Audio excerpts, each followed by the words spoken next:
The previous couple of weeks, we have been in a preparatory state for Advent. Advent meaning getting ready, getting our hearts in order, getting our house in order. But during this third week of Advent, the mood changes. It changes from more of one of an expectant delight. Joy is on its way. Joy is coming. The reading from Isaiah actually talks about entire reversals of world order. Strengthen the weak hands, make firm the feeble knees. Be strong, do not fear, even if you have a fearful heart. Your God will come with vengeance and recompense and save you. Vengeance is scary, of course. And it says God does that. Not us. Right? God. But here's other things that are reversed. Blind are going to see. Then shall the eyes of the blind be opened. I can't tell you how many times I've participated in some sort of musical performance of Handel's Messiah. And I hear that alto recitative. Then shall the eyes of the blind be opened, and the ears of the deaf unstopped. You've heard that, many of you, right? The lame shall leap as a deer. Knees will be fixed. Yay! The tongue of the speechless sing for joy. Waters in the wilderness, streams in the desert, sand becomes a pool, thirsty ground springs water. All that stuff that Wayne read to us, all of those things happen. There's a little more at the end of that passage that I want to share with you as well. It says, when it talks about the highway, a highway shall be there, and it shall be called the holy way. The unclean shall not travel on it, but it shall be for God's people. No traveler, not even fools, shall go astray. No lion shall be there, nor any ravenous beast come up on it. They shall not be found there. The redeemed shall walk there. The ransomed of the Lord, that's us, shall return and come to Zion with singing. And then here's the good part, the part about this week. Everlasting joy shall be on their heads. They shall obtain joy and gladness, and sorrow and sighing shall flee away. So many of us have certainly had our share of sorrow and sighing for a multitude of reasons. And then sometimes we think we're over it, and it comes back and hits us right in the head again. This is the Sunday where we can reflect on this wondrous gift that we shall be filled with joy. We'll be so filled that it's going to be just totally covering our head. I tried to think of a cartoon about that, but I couldn't think of a drawing, and so I gave up. But you can think of your own drawing. You know, how many of you actually still read books? Maybe some of you listen to audiobooks. I do. I love audiobooks when I'm driving far ways. What I really love about the books is that I can make my own picture. Now, I love The Hobbit and all those movies about The Hobbit and Middle-earth. But I gotta tell you, they don't look like my Hobbit or my Gandalf or my Aragorn. They just don't look the same, you know. So I kind of like the books because I can build my own world. What God gives us in joy is the joy that we need and the joy that we want and the joy that is like custom built for us. If we're lame, we'll be able to walk. If we're blind, we can see. Matthew brought us back to it again.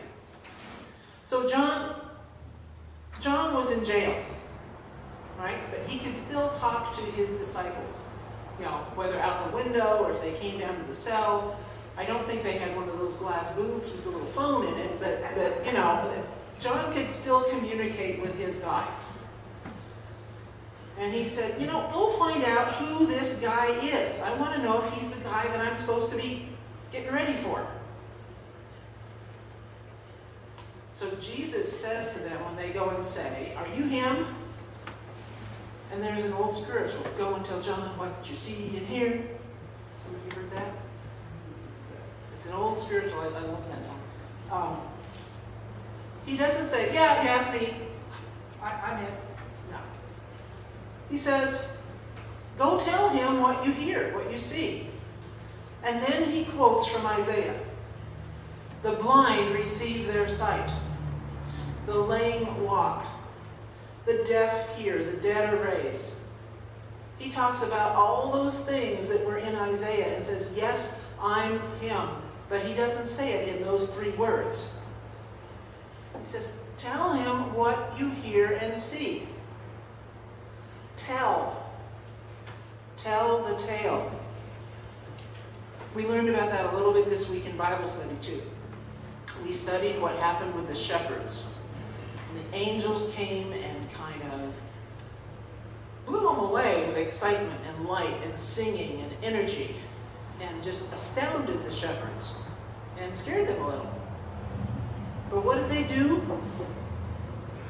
They said, hey, we better go right away to Bethlehem.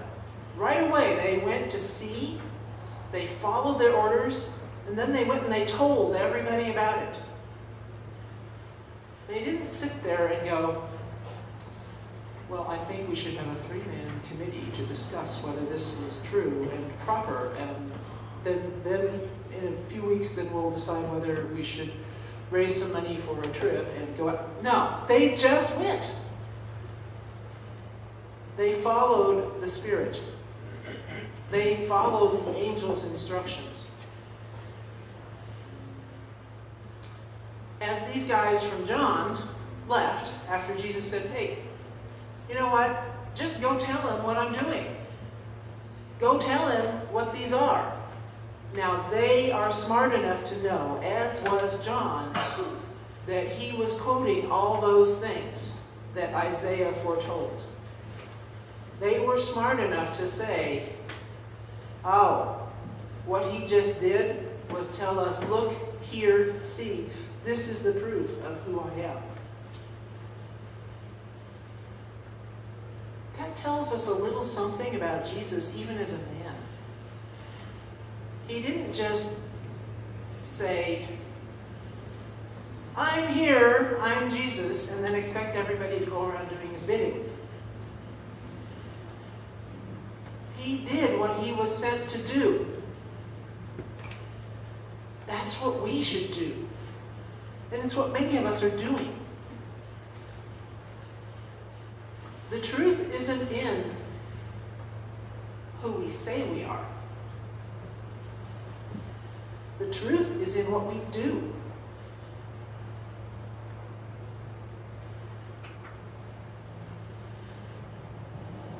Jesus said, what did you go out to the wilderness to look at? Some reed in the wind? Someone in soft and beautiful robes? Those people are just in royal palaces. Did you go to see a prophet? Yes, more than that. He's talking to the people about John, right? They went to see a prophet and a messenger. And Jesus upholds John and his work and proclaims who he was, that messenger. Jesus stands behind us and our work and what we do and gives us that kind of strength. Jesus' response to John the Baptist's question, are you the one who is to come, is look at the evidence of the ministry, of the teaching, of the healing. Look at the fulfillment of prophecy. And right now, in Advent, this is one of those times of year. We know that Jesus already came. We know this. But we're going through these motions in our church here of sort of reenacting this apprehensive excited waiting. When's it coming? When's the baby due?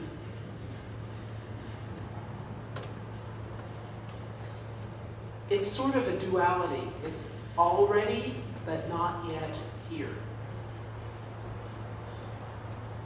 Why do we do this church year thing?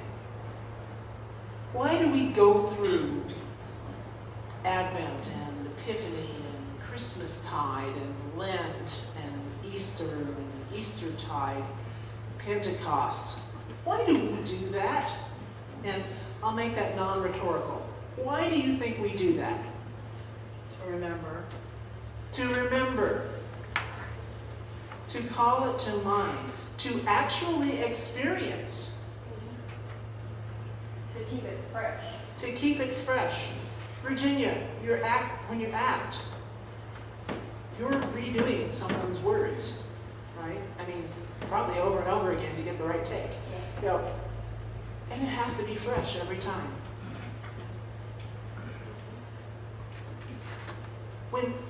When the orchestra that plays here comes week after week and rehearses, not all 50, some of them come every week.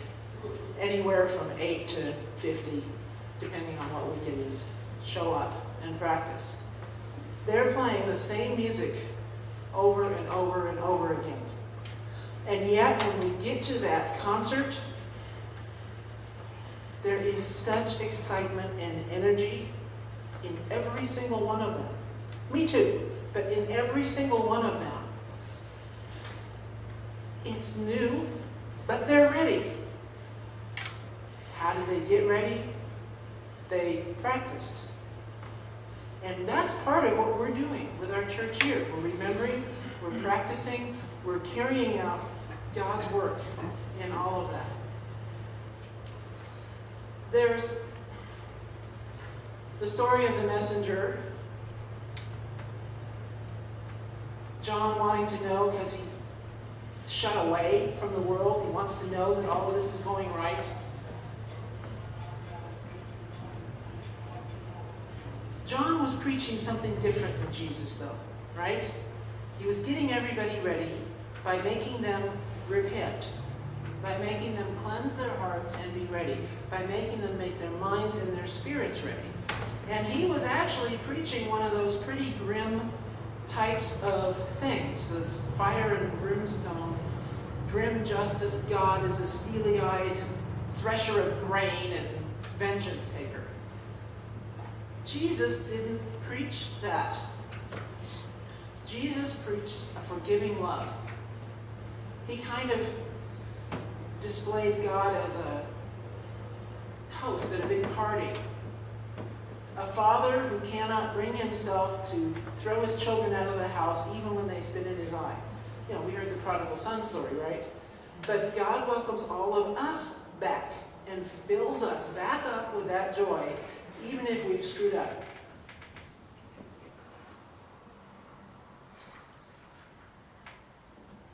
There's a song, What Child Is This? We'll be singing it next Sunday. We'll be singing it at Christmas Eve.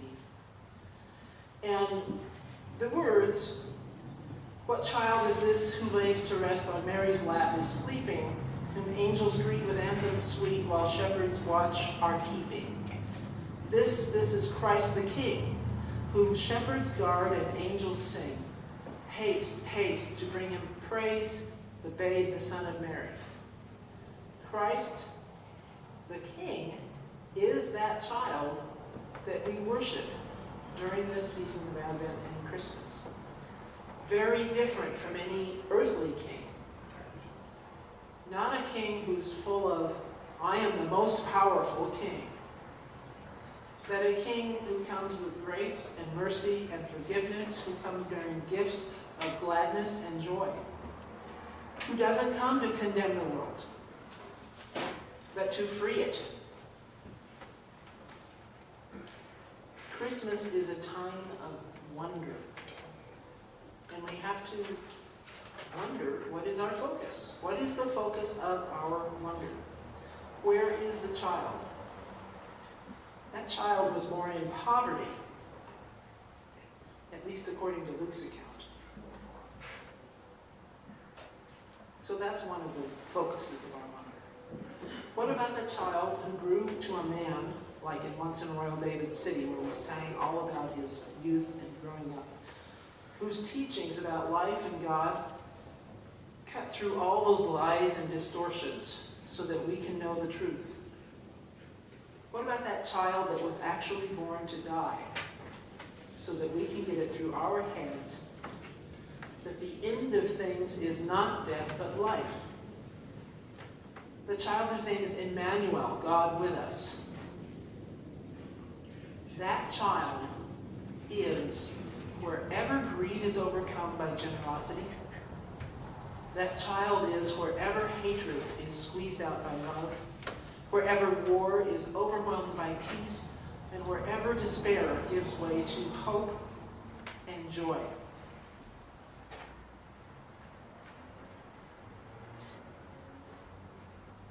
I think about that song, What Child Is This? The child who came to save the world from itself. There's a story I want to tell you through which we can see this child. I came across the story sorting through things. See, there's always a good reason to have to sort through old books and old collections of papers. The story is called The Ivory and Gold Tablecloth, and it was written by a man named Howard Gaudete, and it is found in a couple of places. An old book called Christmas Stories for the Heart, where I came across it, and before that, that was a 1998 book, but before that it appeared in the December 1954 issue of Reader's Digest, before I was around. The story. So I'm gonna read you the story. Virginia, I should have given you this. I'll try. The story is told of a brand new pastor and his wife that arrived in suburban Brooklyn in early October, excited about their opportunity to reopen a church. When they saw their church, it was very run down and it needed much work. They set a goal to have everything done in time to have their first service on Christmas Eve. They worked hard repairing pews, plastering walls, painting, and whatnot. On December 18th, they were ahead of schedule and just about finished. On December 19th, a terrible tempest, a driving rainstorm, hit the area and lasted for 2 days. On the 21st, the pastor went to the church. His heart sank when he saw that the roof had leaked, causing a large area of plaster about 20 feet by 8 feet to fall off the front wall of the sanctuary just behind the pulpit, beginning about head high. The pastor cleaned up the mess on the floor, and not knowing what else to do but postpone the Christmas Eve service, he headed home. On the way home, he noticed that a local business was having a flea market type sale for charity, so he stopped in. One of the items was a beautiful, handmade, and listen to this, Sandy and Wayne, crocheted tablecloth of exquisite work. Fine colors and a cross embroidered right in the center. It was just the right size to cover up the hole in the front wall. He bought it and headed back to the church. Now by this time it had started to snow. An older woman running from the opposite direction was trying to catch a bus, and she missed it. The pastor invited her into the warm church to wait for the next bus about 45 minutes later. She sat in a pew and paid no attention to the pastor while he got a ladder and hangers to put the tablecloth up as a wall tapestry. The pastor could hardly believe how beautiful it looked, and it covered up the whole problem area. Then he noticed that the woman was walking down the center aisle and her face was white as a sheet. "Pastor," she asked, "where did you get that tablecloth?" The pastor explained how he had found it at the flea market. The woman asked him to check the lower right corner to see if the initials EBG were crocheted into it there. They were. They were her initials, and she had made the tablecloth 16 years before in Austria. The woman explained that before the war, she and her husband were well-to-do people in Austria. When the Nazis came, she was forced to leave. Her husband was going to follow her the next week. She was captured and sent to prison and never saw her husband or her home again. The pastor wanted to give her the tablecloth, but she made the pastor keep it for the church. He then insisted on driving her home, feeling like that was the least that he could do. She lived on the other side of Staten Island and was only in Brooklyn for the day for a house cleaning job. Just there one day. What a wonderful service they had on Christmas Eve. The church was almost full. The music and the spirit were great. At the end of the service, the pastor and his wife greeted everyone at the door, and many said they would return. One older man, whom the pastor recognized from the neighborhood, continued to sit in one of the pews and stare, and the pastor wondered why he wasn't leaving. The man asked him where he had gotten the tablecloth on the front wall, because it was identical to the one his wife made years ago when they lived in Austria before the war, and how could there be two tablecloths so much alike? He told the pastor how the Nazis came, how he forced his wife to flee for safety, and he was supposed to follow, but he was arrested and put in a prison. He never saw his wife or his home again. The pastor asked him if the man would allow him to take him for a short ride. They drove to Staten Island, to the same house where the pastor had taken the woman 3 days earlier. He helped the man climb the 3 flights of stairs to the woman's apartment, knocked on the door, and he saw the greatest Christmas reunion he could ever imagine. What child is this that's coming? A child king that brings reconciliation and joy to this world in marvelous and strange ways. Let's be ready. Amen. Our response